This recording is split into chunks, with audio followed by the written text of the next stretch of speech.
सुटीचा गटपथकांना शासकीय कर्मचाऱ्यांचा मिळालाच पाहिजे. गटपथकांच्या 10,000 रुपयाची मानधनवाढ झालीच पाहिजे. गटपथकांना 10,000 रुपयाची मानधनवाढ झालीच पाहिजे.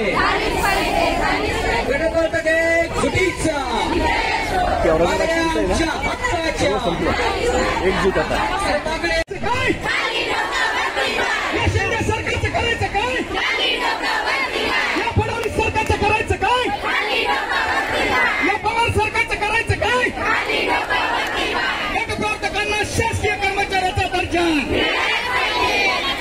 गटप्रवर्तकांना 10,000 मानधनवाढ.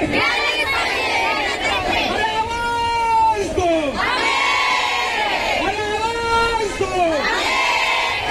आमच्या मागण्या हक्काच्या. यानंतर अर्चना दामनकर.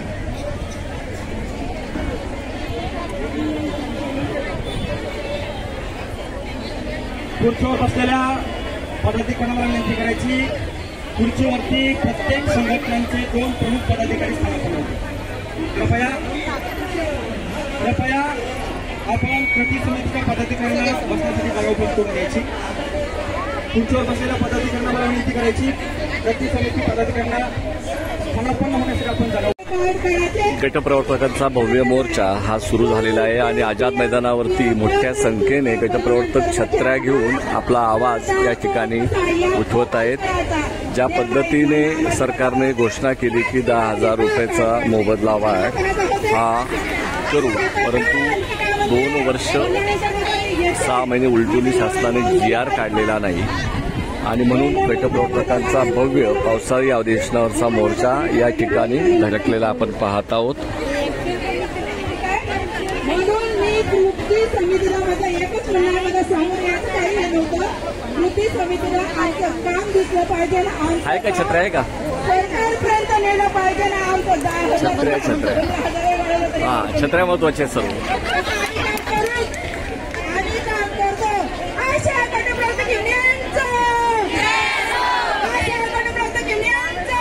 साहित्य आपलं आज पाठिंबा नाही त्यांचा काही प्रवर्तकचं असल्यामुळे.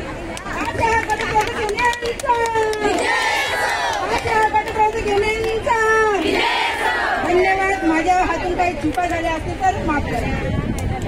हॅलो, सर्व गटप्रवर्तक भगिनींना विनंती आहे, सर्वांनी 2-2 मंत्री.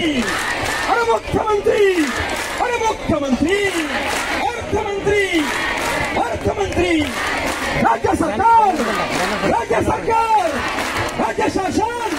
अरे मुख्यमंत्री, मुख्यमंत्री, अर्थमंत्री, अर्थमंत्री, अर्थमंत्री, राज्य शासन, राज्य शासन, राज्य शासन, राज्य शासन. अरे मुख्यमंत्री, अरे मुख्यमंत्री, अर्थमंत्री, अर्थमंत्री, अर्थमंत्री, राज्य सरकार, राज्य सरकार, राज्य शासन. धन्यवाद.